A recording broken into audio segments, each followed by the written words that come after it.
woke Hansel and told him what she'd heard. "If they leave us in the forest," Gretel said, "we must try to find our way home again." Hansel had an idea that he whispered to his sister. Gretel nodded.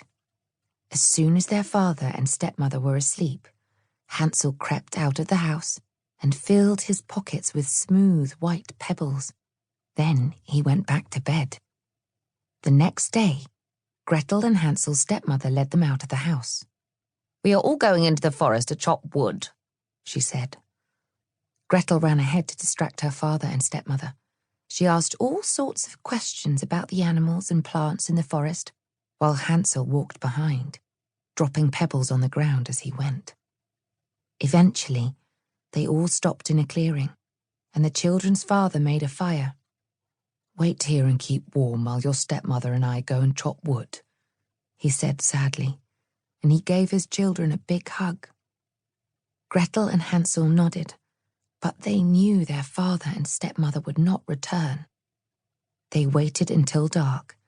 Then they followed Hansel's trail of white stones, which gleamed in the moonlight, all the way back home. The woodcutter was overjoyed to see his children, but his wife was very angry. "Get to bed," she shouted, and slammed the door behind them. It wasn't long before Gretel and Hansel's stepmother again started plotting to get rid of them. "We'll have to take them deeper into the wood tomorrow," she told their father, "so it will be impossible for them to find their way back." The children overheard their stepmother's wicked plan. "You need to collect more pebbles," Gretel said to Hansel, determined not to be lost in the woods. But when Hansel tried to sneak out like he had before, he found that his stepmother had locked the door. "Don't worry," said Gretel. "We'll think of something else." The next day, the children's father gave them some dry old bread to eat. Hansel kept his peace and dropped crumbs from it as they walked through the forest. They went much further this time. Then, just as before, Gretel and Hansel's father and stepmother left them behind. When it got dark, the children looked for the trail of breadcrumbs in the moonlight. But the crumbs had gone. The birds had eaten them all. All night and all the next day, the children wandered through the forest, getting more and more lost and very, very hungry. They were about to give up when a white bird flew down and fluttered ahead of them. It led them to a strange little cottage. "Look, Gretel," cried Hansel, running over. "This house is made of gingerbread and cake and marzipan." Both children began nibbling on pieces of the delicious cottage when the front door opened. An old woman came out and peered at them through thick glasses. "You children look very hungry," she said, smiling kindly. "Come into my house and have some supper." Inside the gingerbread cottage, the dining table was covered with delicious food and drink, such as Gretel and Hansel had only ever dreamed of before.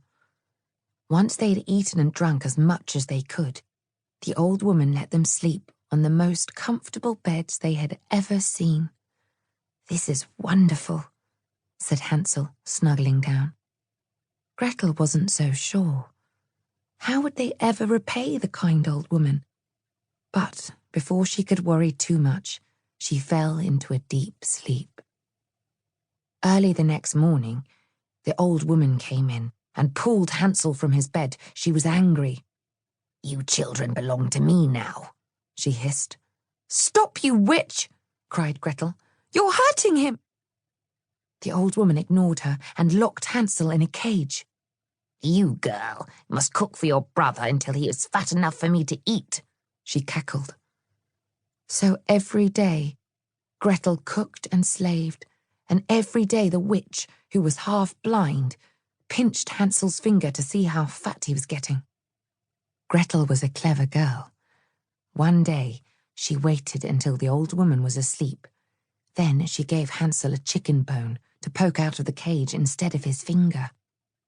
"This will fool the witch into thinking you aren't getting any fatter," she whispered. The old woman would pinch Hansel's finger, but no matter how long she waited, it always